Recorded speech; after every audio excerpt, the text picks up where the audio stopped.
I was actually doing lucid dreaming. I was looking into lucid dreaming.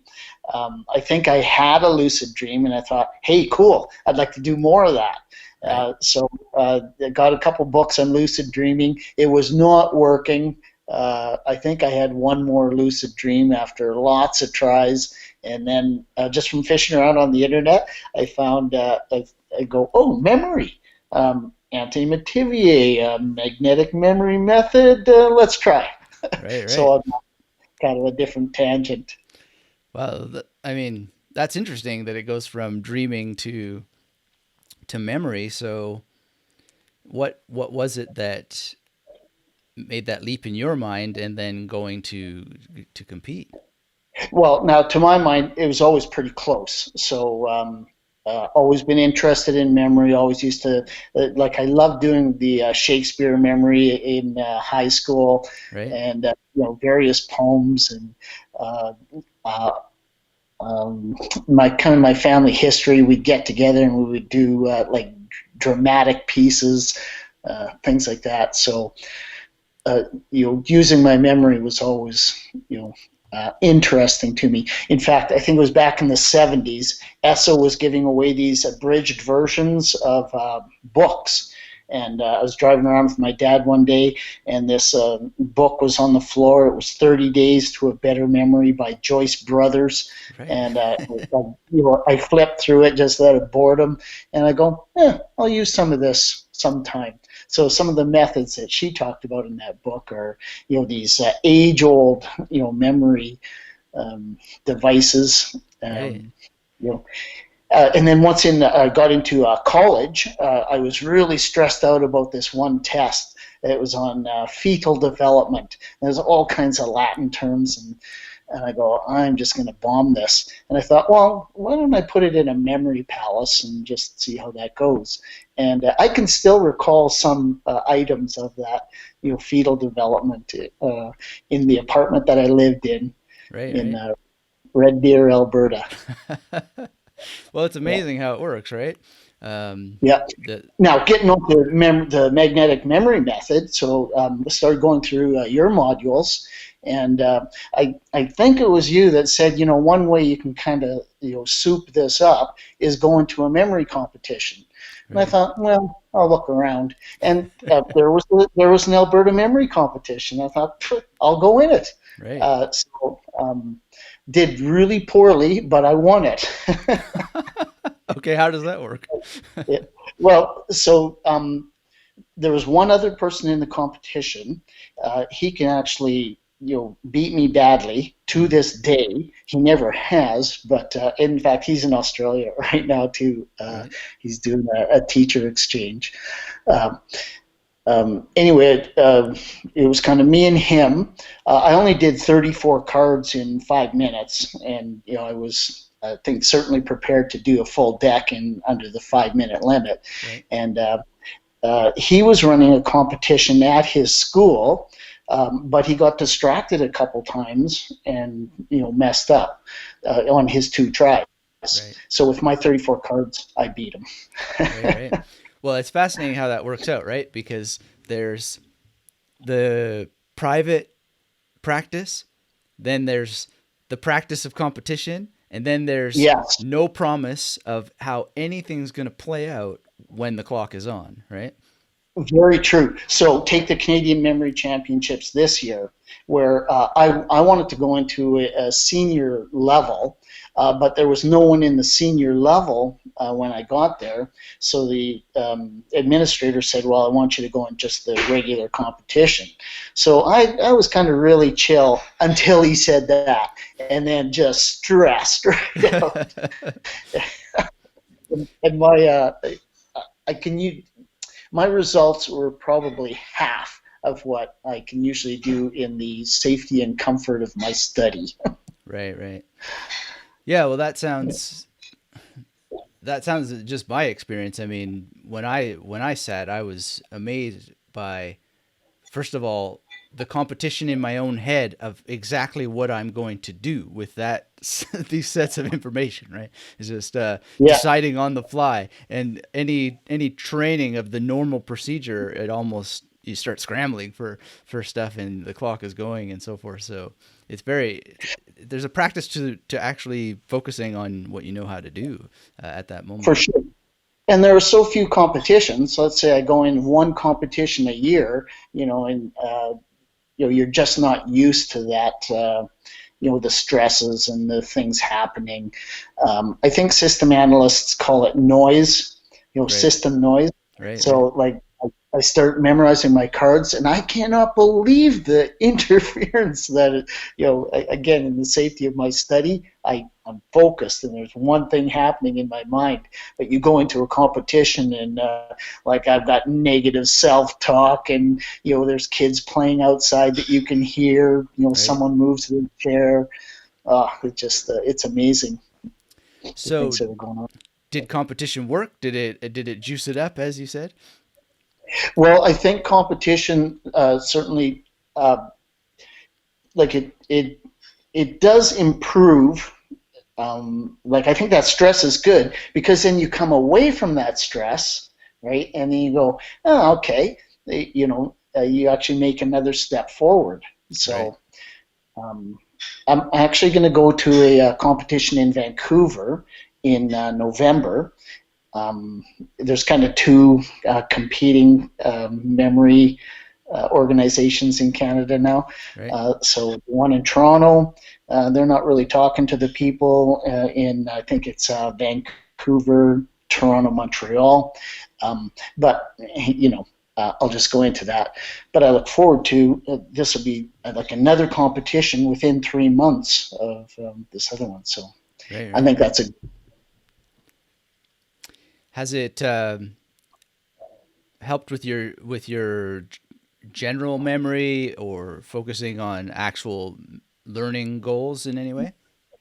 Yeah, interesting. So you've read, of course, Moonwalking with Einstein, Right. and Josh Fuller there insists that, like, if you've got like a 7-bit short-term memory, that's your, genetic endowment, and it's not going to improve. And I think basically that's true. Right. However, when you use those memory techniques, you can hack that and just blow it out of the water. So I'm pretty good when I'm using my memory techniques. I'm very normal if I don't.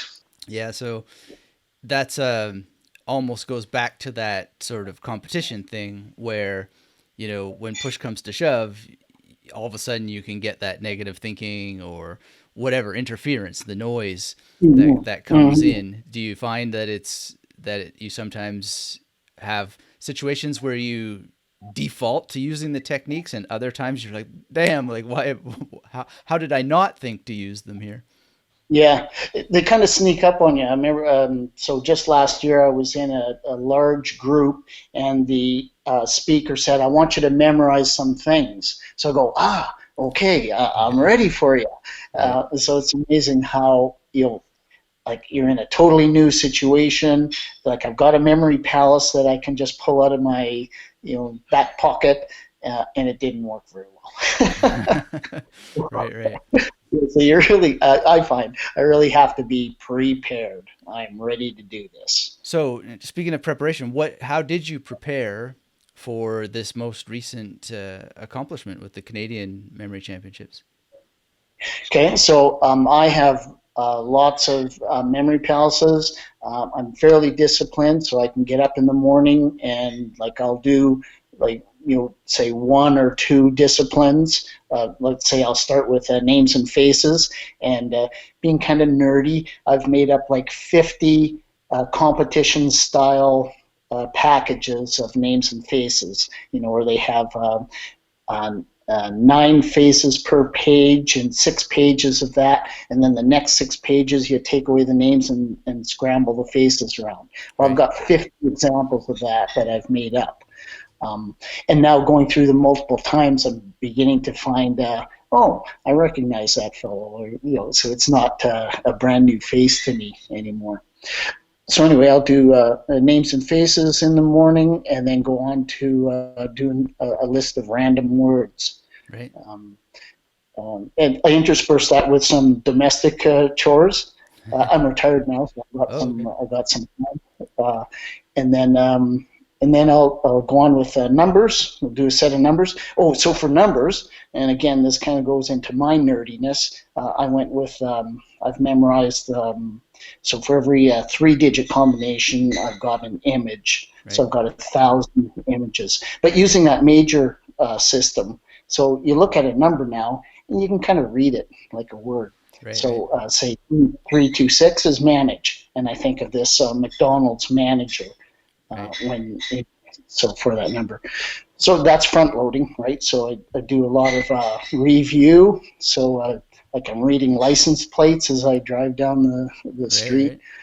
Um, or just say I was going out, had to drive to a town recently, and I'll go, I wonder how fast I can go through my 1,000 images. And so, so Right. not much to do on an Alberta highway, right? So I time myself on those 1,000 images. So always, not always, but Yeah.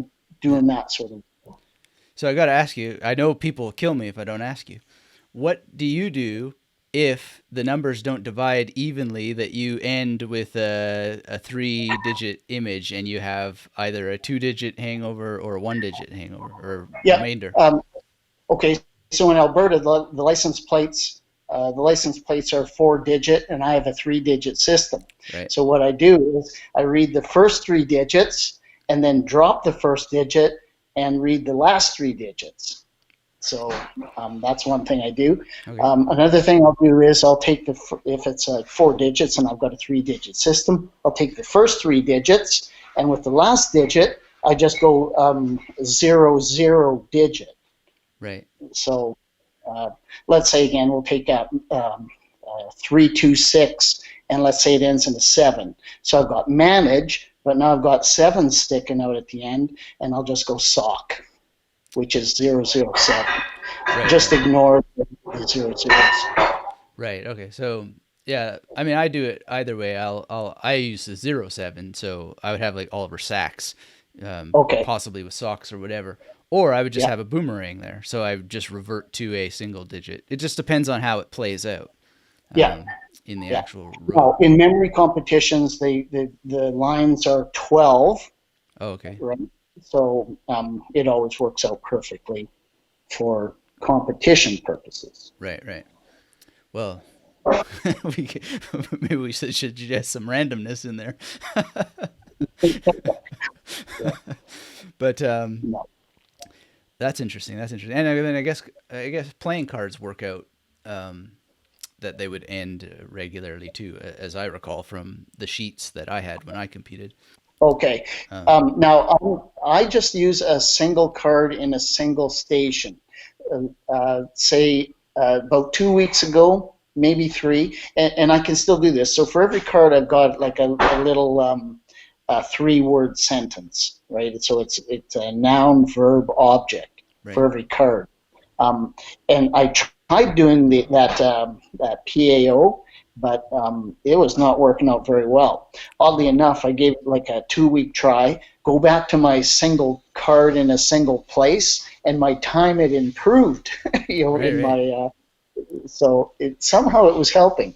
So just recently, I went just PA. So I would take a card. The first card is the person. The second card is the action of that card. But that was not working well for me either. I go back to a single card in a single loci, and I'm faster. Right. Right. So I don't know what's going on there. Yeah, I never could work out the division of, okay, card one is person, card two is action, card three is verb, or whatever object. However you would work that out, that never seemed to Yeah. make sense to me. But by the same time, or at the same time, I wonder. I mean, what does it play out? How do you arrange your stations? Are you going horizontally, or do you sometimes go vertically, um, diagonally, etc., or is it just streamlined horizontally?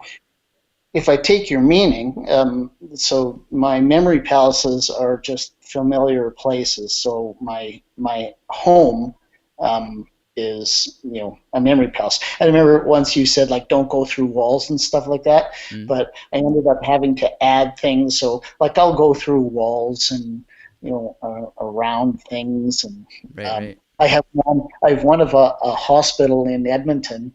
I was spending so much time there. I decided to make a memory palace out of it, and I mapped it out one day, and it is like a Rorschach blot. Like I'm just so it doesn't exist anywhere in reality. Just Right, that in my mind, it's linear. right. Okay.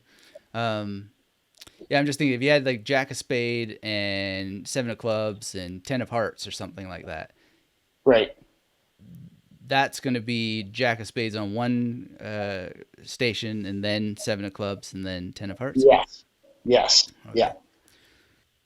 And you need a three, or you have three sentences for Jack of Spades, or So, so for Jack of Spades or for all cards, I've got a three-word sentence. So oh, okay, it's yeah, a person, an action, and then an object.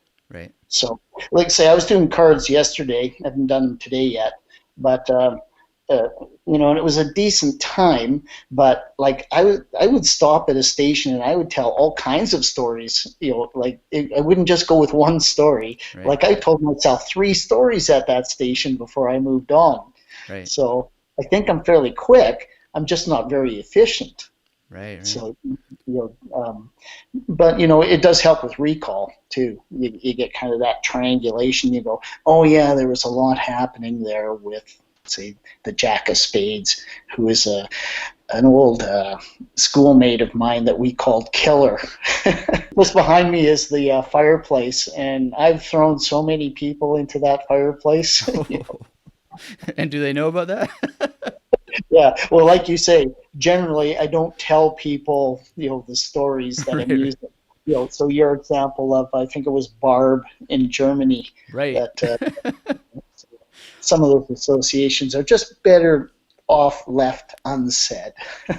Yeah, well, I was never good at monitoring sometimes the reactions of other people. I'd say, "Oh yeah, your barbed wire didn't work out," especially because I was saying it in German, right? Which was Yeah. Stacheltracht, which doesn't it sounds even worse because I had to explain to her because she doesn't know barbed Okay. wire, right? Anyway, Yes. it's best just to keep it to yourself, especially if it's a Yeah. fireplace. Yeah. That's fun. That's potentially much more brutal than barbed wire.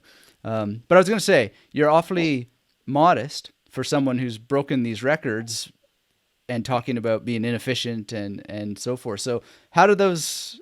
There's a cognitive dissonance there when you're so modest and talk about being inefficient, and yet you break records and you have the championship. Yeah. Well, here's, I think, a really weird thing.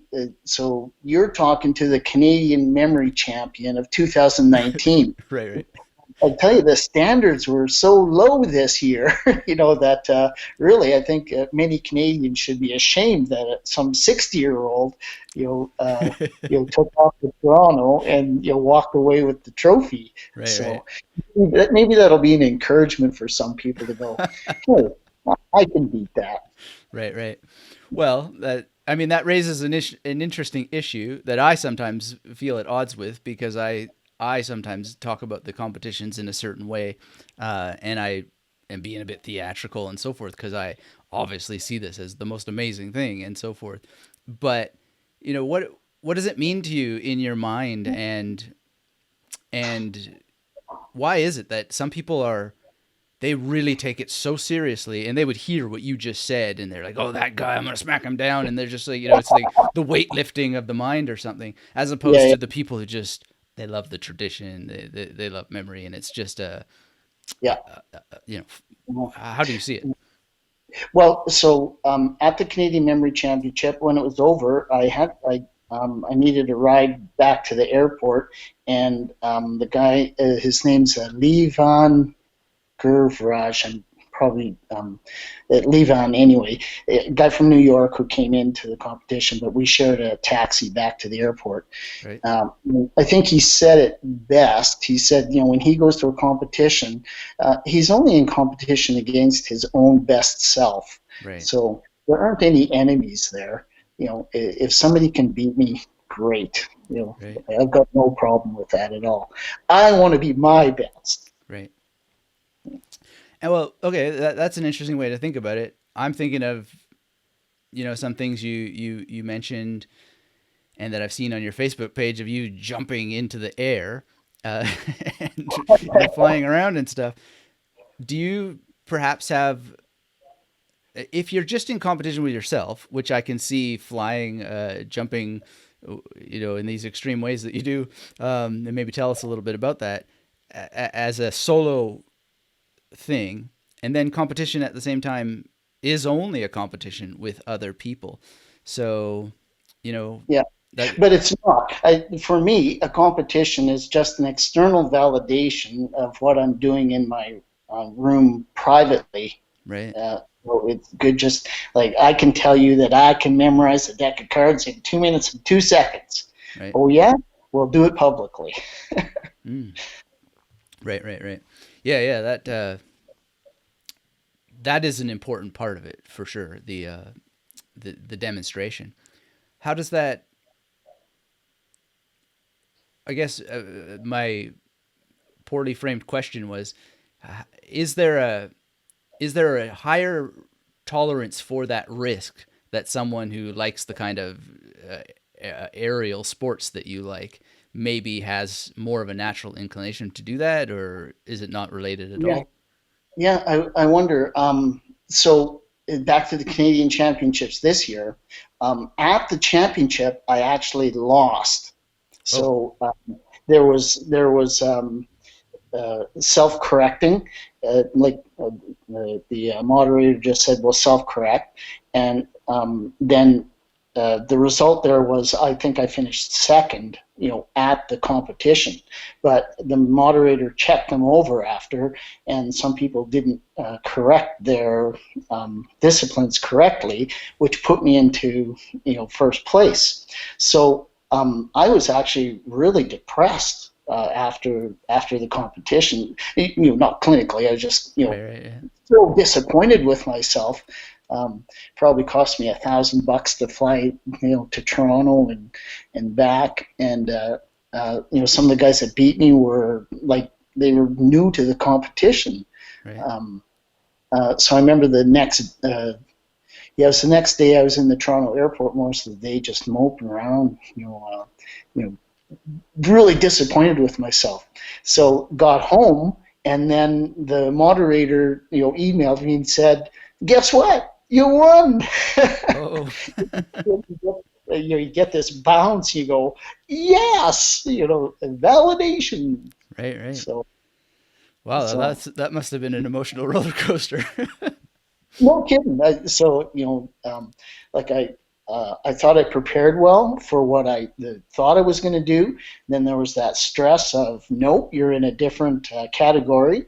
And then went down further, because my results were, as I say, about half of what I was expecting to score, Right, and then, just going, hey, Canadian champion. right. So that was cool. Maybe that's a better way to win.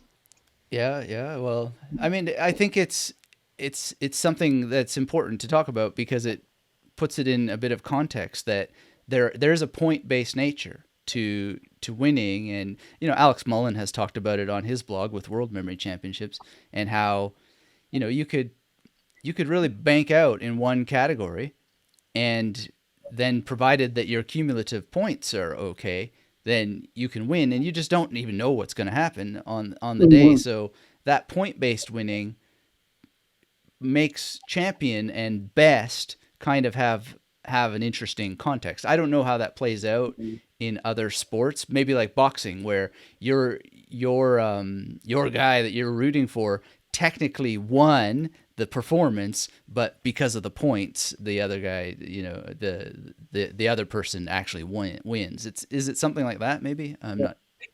I don't know, and maybe I'm even speaking against myself, where I say, I'm only in competition against my best self. Right. Yet I kind of lost at the beginning, and then I'm depressed about it, down about it, and then when I find out I win, then I have this, hey, I'm the man Right. sort of thing. Uh, I don't know. So again, going back to what you said, it does put you in a totally different space. Go from the safety of your room to going out in public and say, I'm going to do this. Right. Right. Yeah. Yeah. Well, I remember it well when I sat and competed with Dave Farrow there, and knowing Mm-hmm. his Guinness World Record sort of stuff, and it changes everything. And that's why I said, if you want to put some more juice into this, as you framed it, Yes. go and compete, because you'll learn more about the techniques than you could ever imagine possible. Regardless of how you get there, go and do it, because it changes everything. And I think have explained how that happens. Well, and so what has happened to me is like I'll go to a competition, and I remember the first Canadian memory competition I went to. I did really badly.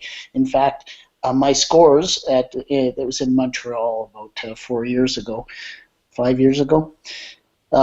My scores were so bad that I like if I had not practiced at all, I would have been able to get those scores.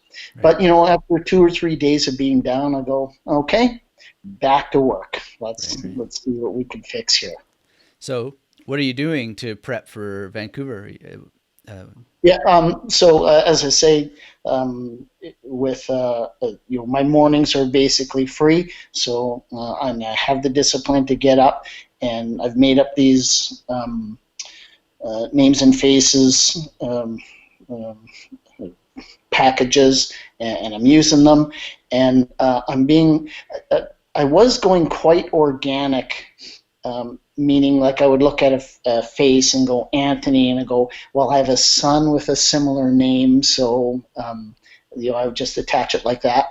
But now I'm much more concrete, and so Anton, ton, you have something over your ears, they must weigh a lot. That'll Right. be a ton on your head. Right. So I'm going much more literal in names and faces now. I find with words, I went with a two word system now. So I found if I was just putting one word in one place, if I could not think of what's in that place, I had no way of capturing it. But now if I've got two words in one place, that triangulation seems to help. So I'm working on that with numbers. Just like I'm just continuing to consolidate those numbers so that I see them and say them, just like reading a word now. Yeah. So that's going pretty good. With cards, I think I'm just going to stay with a single card in a single loci, but practicing, the PA system seems to help my single card system.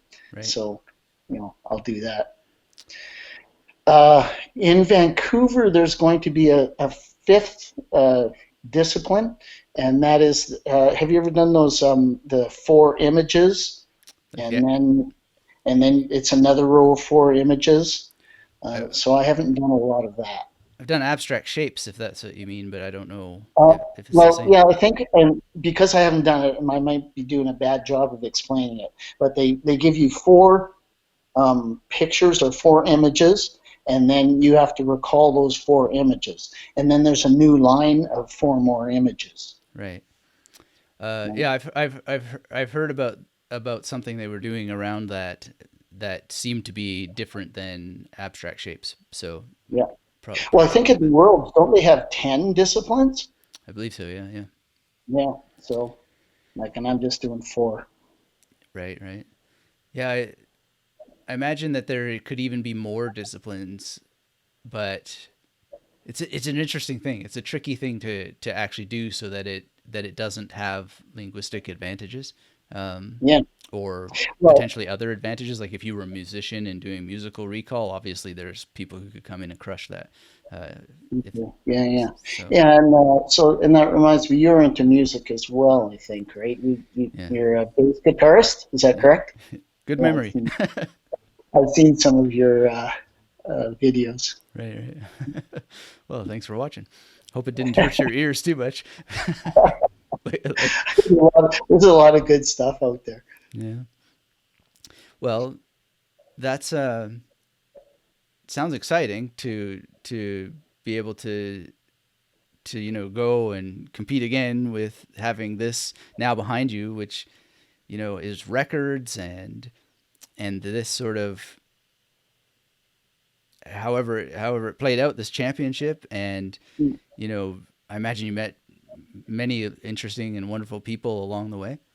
Really cool. Yeah, it's really cool. So, and again, not to attack it as a competitive thing, but I'm just going to go meet some, people who are interested in the sorts of things I'm interested in. So that whole memory thing is kind of a nerdy corner of the world, but yeah, Yeah, but it's fun. it is, or we certainly can become quite nerdy about the techniques. Speaking of shared interests, it's a bit blurry, but is that the School of Athens behind you there? Yeah, so I used to hang that it was hung in my office for many years, and I had another one. It was called A School for Boys and Girls. Right. Um, who did that? It was a Dutch painter. And do you know the painting? It doesn't come to mind, but I'll You look it should up. Google it. It's really funny. So, here's the School of Athens, which is a very, um, you know, what do they call that? A well-composed picture, whereas a school for boys and girls is just a madhouse. Right, So, right. Well, I imagine the School of Athens got pretty crazy from time to time too. Um, yeah. but what does it symbolize for you, or those two paintings? Um, well, so being in education, and I've always loved ideas and philosophy. I've never uh, really taken it up formally, but it's certainly an area of you know, very interesting. Right, right. Well, as an educator, maybe I got to ask you the question I see every day, pretty much. I wouldn't say every day, but it's so common, which is why do they not teach these techniques in schools? You Yeah, know, and the thing is, we do teach them. mm, So, and I certainly did. I had a memory club while I was at school. I right, mentioned this other fellow in Australia who's doing an exchange. He's doing a lot of memory stuff with the Australian school that he's at. So, these things they're being used. They're not front and center, right. but they're out there. But it's not a conspiracy of some post-Victorian capitalist industrial complex or something like this to Absolutely not. And the kids love it. right, right, Because it's a playful way of, doing something that otherwise could be tedious. right, right. Yeah, I So mean, like I only we have would, you. sorry, we would memorize, say, like I was an assistant principal, so a teacher might be called out to a meeting or something. I would take over the class, and I'd say, "Hey, let's do some memory stuff." Right, And having been in classes before, they go, "Oh, all right, let's do it." right, So I do this really quick 10 station memory palace, and then we'll take the 10 spelling words that they've got, and we'll try to memorize the words. And then I'll give out a little. I always have like a bag of Werthers with me or something, and right, right. you know, kids are really engaged. Yeah, I was just gonna say I've seen that too. I mean, that's how I wrote my first book, was showing some kids how to memorize the alphabet backwards, and then I went from Yeah, there directly to cards. And I was astonished by how easily and quickly they could do this. But I wonder, I don't know that much about young students other than having that one experience with at university and then upper high school. Is there an age where it's just too much heavy lifting to use these techniques for chemistry, or yeah, we're going to use the major now to do the periodic table of the elements, or yeah. is there an opportunity to just have a class in memory that's maybe every other year or something? They have a season that's devoted to it or something like that. Yeah. and I would totally be in favor of that. In fact, like so at the library in my town, I usually do a one night presentation, and then through continuing education, I have an 8 week course that usually a fairly small number of people sign up for that. 6 or 8 or so. So as soon as you get into those larger chunks, and it's going to take more time and a little more money, there is a fall off. But getting back to like I was in elementary education, so I would see kids from kindergarten through grade 6, so 5 years old to about 12 years old, and they just all the way through they just ate it up. They loved it. Right. I wonder if the martial arts parallel works because I remember doing self defense in high school that we Okay? did in PE physical education. There was certain time devoted to some sort of self defense. I don't remember it being very good, but it was there, Yeah, and yeah, so I wonder. And I then later went and did formal martial arts study. Uh, I wonder if it's just one of those things that it can be introduced and then the community can help take over, yeah, or where yeah, the real responsibility lies. I guess where my question is they should be teaching it in schools. I've answered that before in the podcast and said the same thing. Well, there are mnemonics in schools, but yeah, really it's with the parents and then it's with the individual to go. yeah. And I would extend from parents to community. So I really don't know the answer to the question, but I'm Yeah. always interested where the responsibility is at the end of the Well, day. school's a funny thing, isn't it? Where I think you're exposed to all kinds of things in school that if you're not bent to it, you just go, eh, yeah, Yeah. not interested. Right. Kind of like me being so bored in the back of my dad's car that I pick up a book and I go, it's interesting, but I'll just set it aside. And then someday I needed it, and I go, yes, I remember that. I'm going to use it. Right. Right. So like school, okay, you get all kinds of things thrown at you that you just go, eh, you know. Right. Yeah. I guess that's the nature of the world. It's a little bit random sometimes. Yeah, very, very. Well, Jim, thank you so much for this This conversation. Is there anything is I'm missing out that you wish I would have asked that I haven't asked?